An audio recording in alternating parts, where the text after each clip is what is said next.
In 1867, Karl Marx had published his magnum opus, Das Kapital, which was a severe indictment on the way capitalist economic production processed itself, and he had shown the internal contradictions within the very system itself and how this particular system has an inherent tendency for the rate of profit to fall. We, as students of English literature, must also remember that it was in the same year, 1867, that one of the giants of Victorian poetry, Matthew Arnold, had published his poem Dover Beach, the same author who in 1852 had written a beautiful dramatic poem named Empedocles on Etna. We must also remember that if we have to make 5 pillars of Victorian poetry, then without doubt one of those pillars will be centered upon Matthew Arnold. The other 4 might belong to Tennyson, Browning, Christina Georgina Rossetti, and Elizabeth Barrett Browning, who was also the wife of Robert Browning. Without any further ado, let us delve into Matthew Arnold's poem Dover Beach and make an analysis of it. The poem starts with the lines, "The sea is calm tonight, the tide is full, the moon lies fair, upon the straits, on the French coast, the light gleams and is gone, the cliffs of England stand." We must remember that the Victorian age can also be known as the age of doubt. The Victorian compromise can be very popularly theorized in Charles Dickens's words. It was the best of times and the worst of times, which are the opening lines in his novel A Tale of Two Cities. We must remember that it was in this 19th century that there were tremendous upheavals and Europe was sparked off with many revolutions. In fact, we must also remember that 4 years after the publishing of this poem Dover Beach, we would have the first and glorious workers' uprising in the Paris Commune, and the task of socialist construction had begun. But Matthew Arnold, who was an ardent advocate of public education and had also been an inspector of schools, what is he saying when he means the sea is calm tonight? Actually, he is in a particular place of Kent in southeast England near Dover Beach, and he is seeing the waves roar and soar, and they are being pulled by the gravitational forces of the moon. So when we see him saying that the sea is calm tonight, this calmness must automatically underline the sense of a storm which was raging in European society at that particular point of time. So when the sea is calm tonight, it is as if it is calm because it wants to embrace the storm which will be coming, especially in the next century, which would be witness to the 2 disastrous imperialist world wars. When he says the tide is full, we have to picturize what happens when the tide is full. The waves start roaring and the waves rise high, and it brings to us a sense of fear, and we stand away from it. We look at the sea with melancholy eyes, and sometimes it makes us reminisce our past endeavors. Now, when he says, "Upon the straits on the French coast the light gleams and is gone," here he is trying to talk about the French port Calais, and he is talking about the flickering light from the lighthouse, and this flickering light is symbolic of the particular hope which comes and goes. Maybe like T.S. Eliot talks about women come and go, talking about Michelangelo. Maybe he is also talking about the flickering away of hope. That is, hope sometimes comes and then again sometimes goes away. But we must also remember Walter Scott's famous line that hope is the greatest when it dawns from fear. So when Matthew Arnold says that "come to the window, sweet is the night air," we definitely realize that he is talking to someone, notably his lover. Only from the long line of spray where the sea meets the moon-blanched land, listen, you hear the grating roar. He keeps on stressing, he keeps on stressing on the images of the sea and the sound images, the acoustic images that the sea brings with it, especially the grating sounds that the sea brings with it. Of pebbles which the waves draw back and fling, it seems as if the human beings are just like pebbles in front of the sea, which can be compared to life, that sometimes life hurls human beings like pebbles, and we are absolutely helpless. With tremulous cadence slow, and bring the eternal note of sadness in. Now, in the next stanza, this eternal note of sadness will be compared to the Sophoclean Theban plays, and we as students of literature realize that the Theban plays were a trilogy which Sophocles had written as an ancient Greek literature, which comprises of the plays Oedipus Rex, Oedipus at Colonus, and Antigone.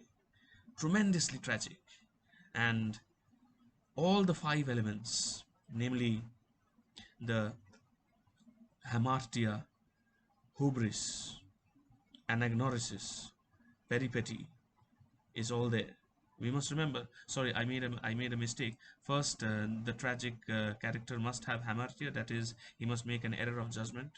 From hubris, that is his pride, and it is from this hubris that there will be denomo. I missed out this word. Sorry, denomo, which will be the unraveling of the plot, and through this denomo there will be an anagnorisis, which is the final realization of that character. And after this anagnorisis, there will be a peripety, that is the reversal of fortune. So, very interestingly, Matthew Arnold connects this tragic, melancholic scene in front of the cliffs of Dover, in front of Dover Beach, and connects it to the Sophoclean Theban plays. This is indeed a masterful strategy. So, he's saying that Sophocles long ago heard it on the Aegean, and it brought into his mind the turbid ebb and flow of human misery. It's as if Matthew Arnold and Sophocles has become one. Both of them are talking about the turbid ebb and flow. What do we mean by ebb and flow? Ebb and flow means rising up and going down again, just like waves. That just like human fortune, sometimes it goes up, sometimes it goes down. We find also in the sound a thought, hearing it by this distance. So now, this acoustic image brings with it a thought, and this thought is very tragic, and this tragedy is the tragedy of a human life. The sea of faith was once too at full. So the main tragedy, Matthew Arnold says, is because human beings have lost faith. Remember that it was in the Victorian age that the theocentric world was completely torn apart. It had already been started to come down since the European Renaissance, but it was completely torn about, it was completely torn apart, especially by Charles Darwin, when in his Origin of Species, he proved that human beings have not descended from heaven, and God did not create human beings, but it was a gradual evolution on the basis of natural and sexual selection. And human beings are, after all, apes. And human beings, chimpanzees, gorillas, they have all descended from a single distant ape cousin. This was the radical theory of evolution, which had absolutely destroyed and deconstructed all theocentric notions, and therefore this sea of faith, which was once very strong, has now been shattered and tattered. This is what Matthew Arnold tries to say. And because of this, he compares this sea of faith to a belt. He says that faith is like a belt, that no matter what problem you have, you can seek solace in the thought of a benevolent God. Remember, it was also in the 19th century when Nietzsche, in his The Gay Sciences and Thus Spake Zarathustra, was also stressing on the death of God. And Matthew Arnold realizes this, and he's saying that once the sea of faith was too full and too strong, and that those were happy times, but now the situation is not so, and hence we are going towards the Sophoclean tune of tragic melancholy. And continuously retreating to the breath of the night wind down the vast edges drear and naked shingles of the world. So, as if faith was like a clothing, and once that clothing is removed, we are exposed and we are absolutely naked.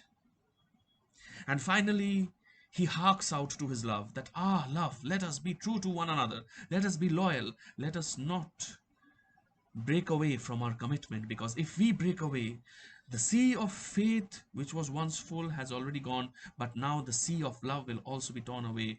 If love is absent from a human being's life, then destruction will follow. Destruction will follow. And isn't it so true? You see, Philip Sidney, in his Apology for Poetry, had stressed on a poet being compared to a vates, V-A-T-E-S, vates, or a seer or a visionary. Isn't Matthew Arnold a visionary? It is as if he can predict, like a prophet, what is going to happen in the 20th century. Because in the 20th century, we will see the harsh and tragic, the harsh and not only harsh and tragic, I am falling short of words, but the calamitous and the destructive nature of the all destroying and monstrous imperialist wars, followed by the Great Economic Depression in USA, where crores and crores of people had died, not to forget the Spanish flu. It struck in the 1920s. So hence, it ends by saying that, ah, love, let us be true to one another, for the world which seems to lie before us like a land of dreams. So if we have both of us together, the our whole life will resemble a land of dreams. But if we are not together, we will be thrown to disaster. If we are true to one another, our lives will be various and beautiful. But if we do not have each other, actually life is very dull. It doesn't have any joy, nor love, and nor light. It is a dark life without love. It doesn't have any certitude nor peace. So without love, there is no certainty. Without love, there is no peace, nor help for pain. And without love, there is only pain. And we are here as on a darkling plane. So we are standing, holding our hands on a very dark plane, swept with confused alarms of struggle and flight, where ignorant armies clash by night. Where ignorant armies clash by night is again harking on the prophecy of Matthew Arnold, which we are going to see have its bitter construction in the 20th century. So this is what the poem is about. So Dover Beach is a poem of doubt. It stresses on the absolute necessity of love. Otherwise, we are doomed and we will be standing on a dark plain where we will see ignorant armies clashing with each other and destroying the world. This is what Matthew Arnold's Dover Beach is all about.